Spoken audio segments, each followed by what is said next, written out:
And look who's here in studio, one of our favorites, Hey. not just as a guest, but also sitting in this chair when I cannot. And good to see you, Ryan Leaf. How are you, sir? I'm doing well, Rich. Good to see you. Good to see you. And congrats on the dropping, I guess, as the kids say, of your new podcast on the Action Park Network. Kevin Connolly of Entourage fame starting his own podcast network. He's not starting, he's up and running. And Bust is the name of the podcast about it's the Ryan Leaf story. And there you are, number 16 from way back in the day as a San Diego Charger. So I'll just jump in right. You and I have spoken about this off the air. Like, so why Bust? Why just go out and just say Bust is the name of your story, Ryan? I just think I think it sells better. I just do, because people associate that word with me. And I also thought, and Kevin and I discussed this, you know, he always says to me, he's like, Ryan, if you were a bust, what the hell is everybody else? You know, what's a worse word for bust in that scenario? And I just said, yeah, I'm gonna roll with it. I'm gonna take the power away from that word. I don't want to let it affect me in a negative way anymore. I used to. I mean, it used to bother me a ton, and I just don't. And if anybody ever has a chance to say anything again, I always go, well, it's the name of my podcast. Yes, so I understand there you it. go. Yeah. Okay, so that's now a new answer for you. Yeah. Okay, very good. So, how many episodes? What are we learning? What do you have you? All right, I won't pepper you with questions, but how many episodes in this pod right now? I think we're gonna be at 10. Okay. Possibly 12. So you haven't recorded them all. We've recorded pretty much. We've done 9 of them. So we're at the back end of everything. And I just was talking to him the other day about it. I was like, I don't know if we can fit in like the redemptive part of this in one episode. Like, right, sure. You know, I feel like it's going to need a little more, because ultimately the reason I'm doing this and why we've chose to do this is that there are people out there that are continuing to struggle or feel like they are all alone in all of this, and they'll hear something that they can relate to and know that there's a solution. Mm-hmm. Because why would I keep trying to rip the Band-Aid off over and over and over again to do this? It's about other people. It could never be about me again when I'm doing something like this. Okay, so who are the guests? Like, what are you talking? Nobody. You're just talking? It is my straight testimonial. So if anybody has come and seen me speak over the years, right, that's usually about an hour format, 50 minutes to an hour. I bet you Kevin and I have spent 18 hours in the recording booth. So now Kevin is what? He's producing you? Yeah. Like straight up producing you? Anna, my wife-to-be, is produced it with our production company, as well as Kevin. Kevin was in the sessions with me. I just flat out got in front of the microphone and started telling my story from when I was born until where I'm at right now. And if he had some questions or if he needed something reaffirmed or something like that, he'd pop in a question or here or there. So him and I, we've developed a really, really good relationship, and we really feel like this can help people. And so when he jumped on board, I was like, okay, I'm willing to do this. I trust him. That's the biggest thing. Interesting, because, you know, I'm just wondering if you had interviewed somebody from your past who had a front row seat to what was going on with you, who would you have chosen? Who would you have chosen? Probably Jay Posner would probably have been one of them. And he's the reporter for the San Diego Union Tribune that I went viral with, where I was yelling at him, the reporter. What did he ask you that day? It probably didn't matter what he asked me. I think it was something he wrote the day before about what went on in the locker room. And then I was so humiliated and embarrassed about how I performed or how I played. The worst football game you can imagine. Mm-hmm. Wasn't used to doing that. Didn't like the criticism.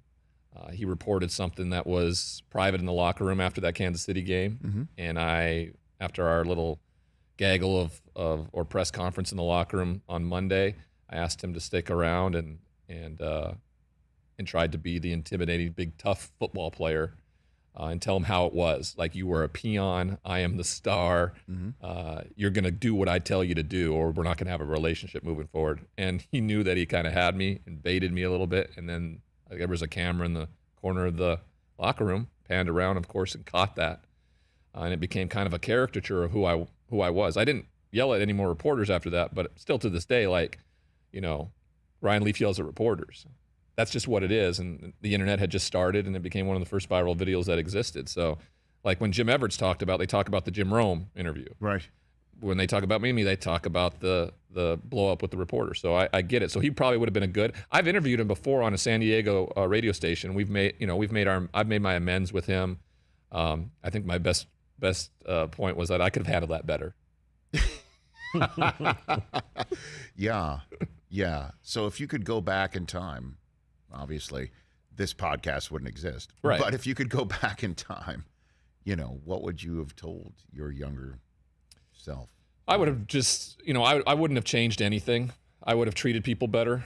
I think even being a poor football player and everything that went down and how you treat people. I just thought I was so much more important than everybody else, Rich, because I could play this silly game. Like that made me a better human being than you. And I had to be humbled. I had to be humbled in a way where I woke up on a prison cell floor. And I continue to be humbled still, because there'll be moments where I think, okay, I've got this figured out. I'm at this place. Right. Nope, we're going to knock you back down, because that's just how life is, and it's not fair. It's how you deal with it that matters. And this is how I'm dealing with it. And it's a daily thing, no matter what. And I love it. What do you mean you love it? I just love my life and what it's become. Sure. Because of everything that has transpired and the struggles I still go through. Because I know where my feet are every single day. And I'm grounded in that. Like, today is today. Tomorrow, I have no idea. Maybe I'll get thrown back in prison tomorrow.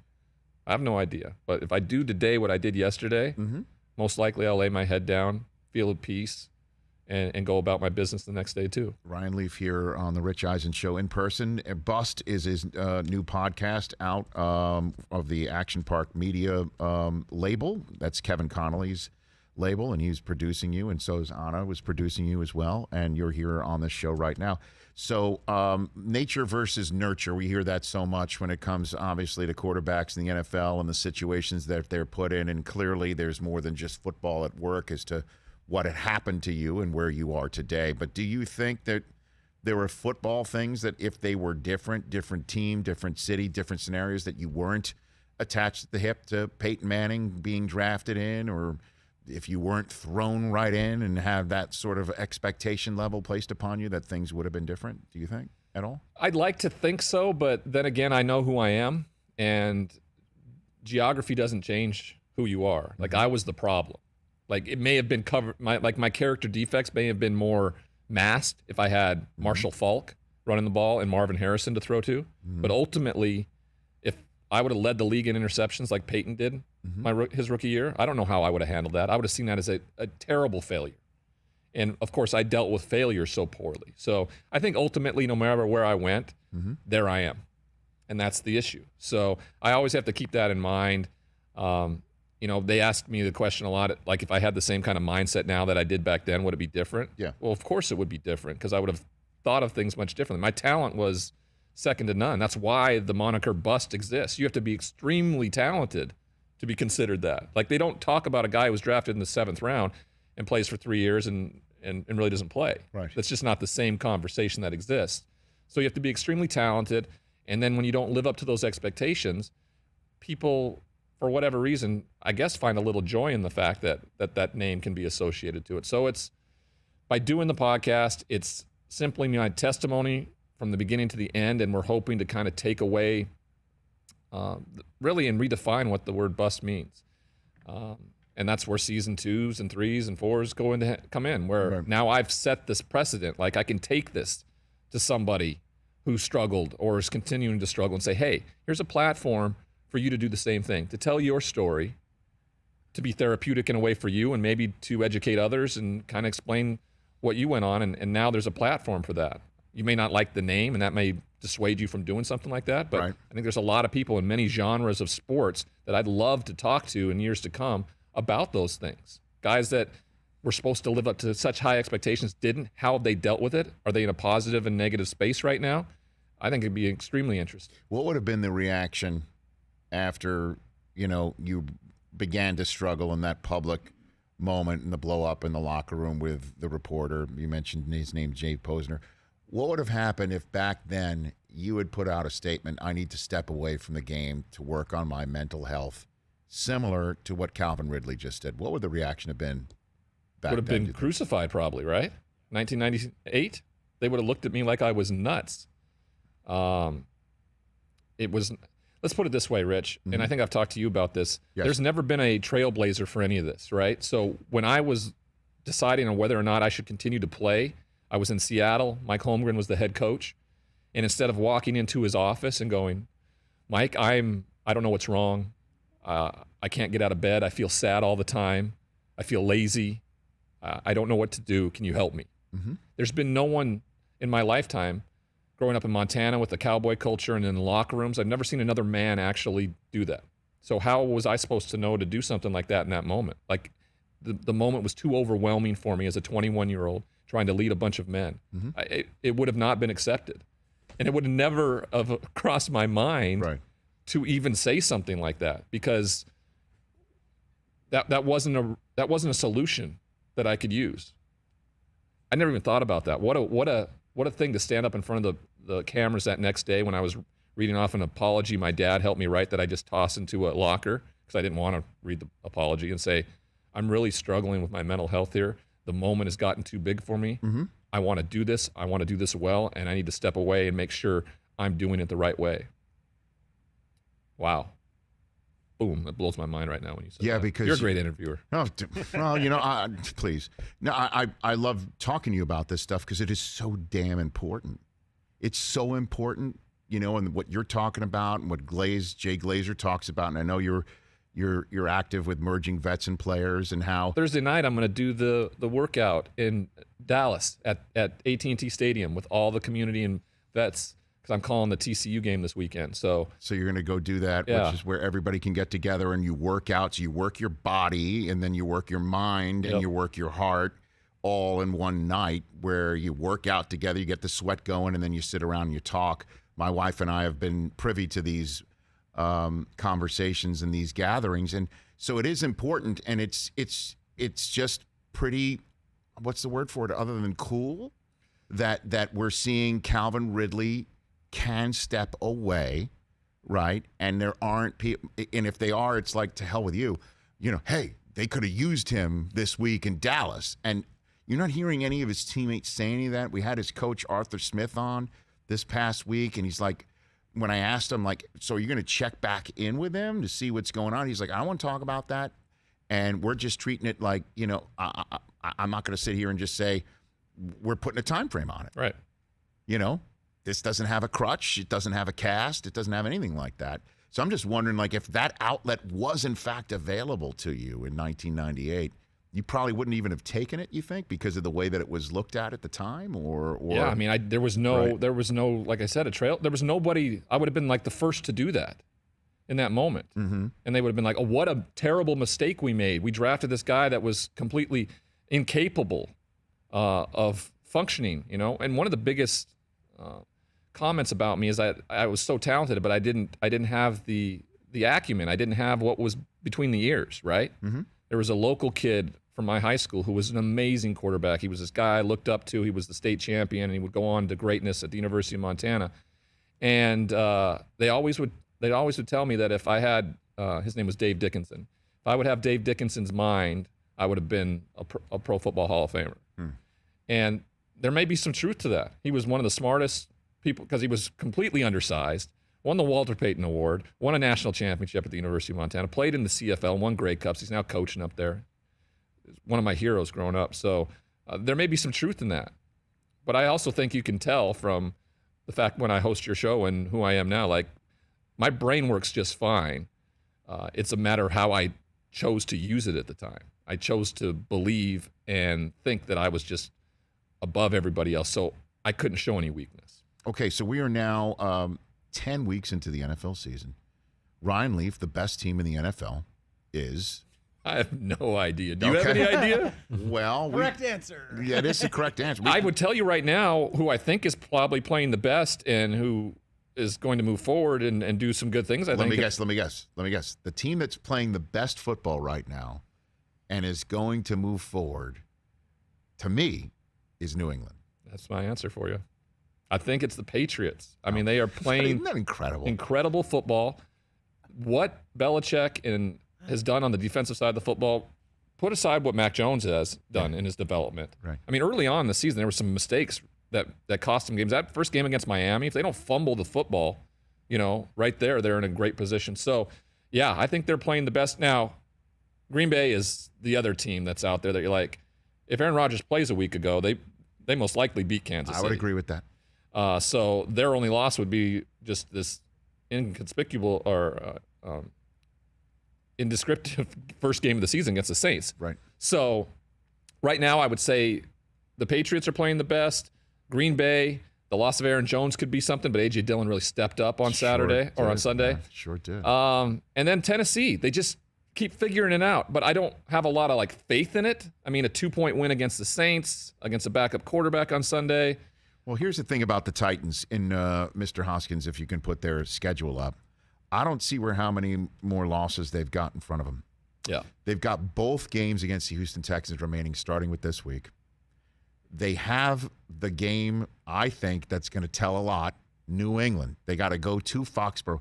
By the way, that Thanksgiving Sunday Week 12 weekend is insane because it's when the Rams come off of the bye and take on the Packers. You've got this game as well. I'm sure there's many others. There's another game against Jacksonville. They're home against Miami. Then you've got a visit to Pittsburgh, an early Thursday game, obviously, the kickoff Christmas week. Home against San Francisco, which may have just woken up a bit. I don't know, man. I mean, that looks to me like a 14-3, 13-4 finish. That's definitely going to be your 1 seed, unless New England keeps winning and one of the losses is to New England. Right. I mean, that's you. I know we're overlooking rookie quarterback, all that sort of thing, but they are playing lights out over the last month. Playing incredibly well. well. They're getting better. Yeah, and that's usually what Bill Belichick does. His teams get better throughout the year. You remember a few years ago when they went to Kansas City with Tom Brady, and it was over. We're moving on to Cincinnati. It was over. Yeah. And they just continue to get better. I mean, he compartmentalizes so well week to week. It just does it. It doesn't matter what happened last week or what's going to happen 2 weeks from now. This is what's in front of me. And guess what? I saw something on film. This is what Bill Belichick's saying. I saw something on film this week that gives us a solid advantage in this football game. And I know, therefore, we're going to dominate. Doesn't matter who the opponent is. And this year, more than any other year, that seems to be the case every single week. I called the Titans-Rams game 2 weeks ago here in SoFi, and I was just blown away with how Byard and that defense knew what they needed to do against Matthew Stafford. They saw something. They heard something on film because the interception that Byard made, Matthew Stafford's checking to something there. He's checking to that out route, and Byard can see it. And you can see him as he starts to walk down and move out to that flat before the pass is even snapped or the ball is even snapped. Sure enough, he flies right in front of Matthew Stafford for the pick six. That game changed at that moment because offensively, Tennessee's not doing anything out of the ordinary. What they are doing is they're staying committed to the run, regardless of how many yards they're getting out of it. They're just running the football to stay balanced, and that's keeping other teams on their toes. I mean, that Tennessee visit to New England, man. Because as we all know, that's the matchup and the spot where the Brady era came to the end, and where Vrabel's starting to use the rule book against Belichick in the same way that Belichick had previously used against the Jets. He's kind of got their number, right, Christopher? Kind of does, actually. No Derrick Henry, though. No Derrick Henry for this game. I don't know if this is going to matter. I don't trust them. Let's just put it that way. I don't trust them. Maybe that's the only reason why it does matter is because you can't rely on that game-changing, talented player. Especially Their in the MVP playoffs. is gone. Especially in the playoffs when it is about limited possessions. It's about running the football and being physical. That's a huge difference. But it's all about scheme sometimes. Leverage, numbers, and scheme. And the best in the business is Bill Belichick. But who taught Mike Vrabel everything he knows? You assume he's watched it there. I assume. So Ryan Leaf here in studio. You want to talk about leverage, numbers, scheme, right? How about scheme? You can't say you're better than Kansas City when you're scheming, right? No. Okay. You could say you're as good, but I don't think anybody's better than them. And we saw, in my estimation, as we've been saying here last 2 days, Week 10 is the I'm back weekend. Dak and the Cowboys came back from that one awful loss to Denver. Cam literally said the words "I'm back" twice. Okay, and so you look at the Chiefs. That looked like the Chiefs. The same with the Niners for the first time all year. That's the Niners team, running 40 times. Opportunistic defense. Jimmy G making the throws, but not the mistake. Like that's, Debo running downhill, slashing from different positions, either catching it or running it. The Chiefs' screen game, defense coming up with big plays. Tyreek Hill open. Mahomes not making the mistake. 5 touchdowns, 400 yards. How about the Chiefs, do you think now, Ryan? Yeah, they looked every bit the part, right, that they've been the last 3 years. I will say this, though. Mm-hmm. In those weeks leading up to it where everybody was questioning the Kansas City Chiefs, the ball wasn't bouncing their way. He'd make some of those crazy throws. Like the left-handed throw that was a completion in Sunday night. Those went the other way the previous weeks. Correct. On Sunday night against Las Vegas, he made similar throws, but this time his playmakers made the play. How about the high point to Damian Williams? He's running to his right, throwing back across the grain, both numbers and hashes to the end zone from – that would have been picked off in like the first 2 months of the season. Well, they have been. The ball's bounced a different way, you know? And when you look back in the past seasons with Patrick Mahomes, you were in awe of what he was doing, and then everybody jumped off that bandwagon pretty quick this year when those turned into turnovers, and you were like, oh, he's making foolish mistakes. Well, those are exactly what he's been doing. Mm-hmm. He's just had the skill position players to make the plays. And that's what happened on Sunday night. So, if I'm looking at the AFC West, there's not a team in that division that I go, besides the Chiefs right now, that I actually trust when it gets down to crunch time. So they are going to be in this conversation. The Chargers inexplicably keep losing games that you're like, why? Well, it seems to me that their big game, passing game, has disappeared.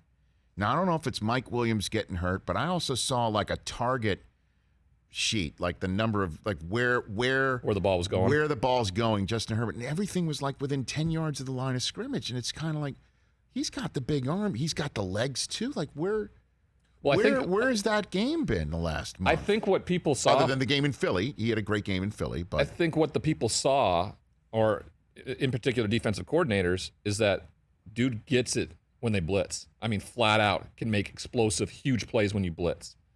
And I don't think a lot of people thought he was capable of doing that coming out of college. And when he showcased that, you're getting a lot of zone defense now, a big umbrella, making him take things underneath. And Mike Williams hasn't been the explosive guy that they need to be. Keenan Allen is a really good wide receiver, a possession receiver, a guy that can make catches everywhere. But coaches have really limited him, Justin Herbert, and what he does down the field, because he was held to under 200 yards passing against Minnesota. Mike Zimmer is still a genius when it comes to defensive preparation. No matter how poorly the team plays down the stretch or lose close games, guy can coach up a defense, and they just made Justin Herbert look like normal on Sunday. Well, we're talking about teams that you can trust in the AFC. What about the NFC? The most trusted team, and know that the guy who's over your right shoulder is a Cowboy fan who's just been really waiting to jump into this subject matter last 2 days, in my man TJ Jefferson over there. Well, I mean, you can't trust your team, TJ, right? You can't trust them. But you love them. You just can't trust them. Why can't you trust the Dallas Cowboys? I think Mike McCarthy. I really do. Ouch. I really think that it's going to come down to a time management situation late in the game that he has looked incredibly poor at. Hopefully the players overcome, and Kellen Moore continues to roll. But they got the coordinators right. Yep. Okay, they stuck with Kellen Moore, and now look at him, right? They got rid of Mike Nolan, put in Dan Quinn. They got the coordinators right. They've got the personnel right. They got the draft right. Micah Parsons is phenomenal. So good. Okay, so good. Yeah. Trevon Diggs. It's been a couple of weeks since he picked six somebody, but that's just the fact 8 picks already this year. Yeah. The fact that I've already said that just shows you how terrific he's been. Their depth. They've won games that would have knocked them out of contention or down a peg previous despite seasons. Mike McCarthy's no Tyron Smith, no quarterback, no pass rushers like Tank Lawrence and Randy Gregory. Am I missing anything, TJ? Am I missing anything right now? I mean, we had Gallup out for a while. That's right. Gallup was out too. And they keep on, like, again, if we're going to sit here and for Brockman's sake say, well, Damian Harris fumbled against the Dolphins, and if Nick Folk didn't boot that one off of the upright against Tom Brady, if nuts and candies and butts and all that about the Patriots. If ifs were fists, we'd all be drunk. I guess that's another way to put it. Another one. There you go. So Dallas, if they had, just gotten that extra oomph against Tampa, that one maybe extra possession, then we're just talking about truly burying the film against the Denver Broncos, and the Cowboys are the most trusted team. I wouldn't. I'd say Green Bay is the most trusted team. And why is that? Simply because of Aaron Rodgers, the track record with Coach LaFleur. They've lost what?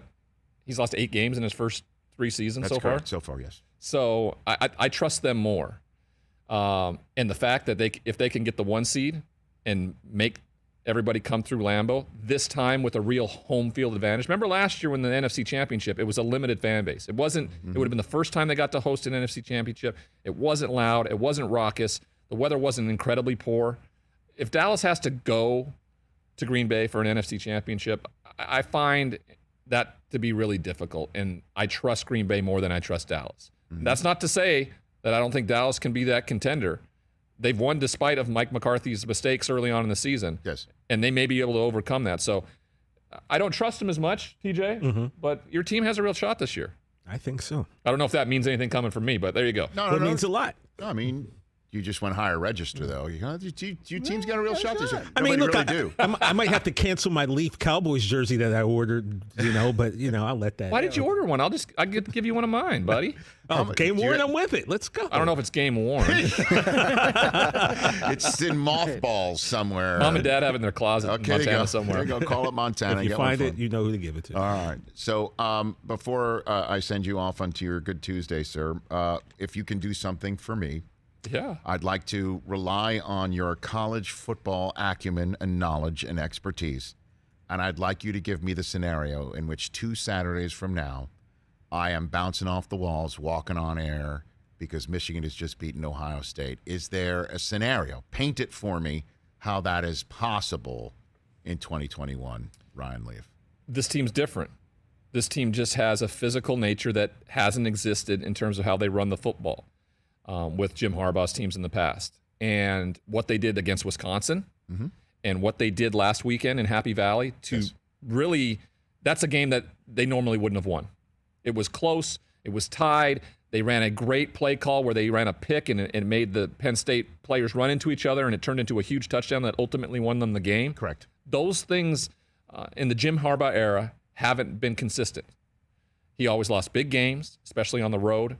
Hasn't happened this year. But the problem with that, and I'm just going to push back because I'm still looking for the silver lining. You're looking for the silver bullet here? Well, it's just that Michigan was so inefficient throughout the first 3 quarters and either making mistakes or not getting it in the end zone.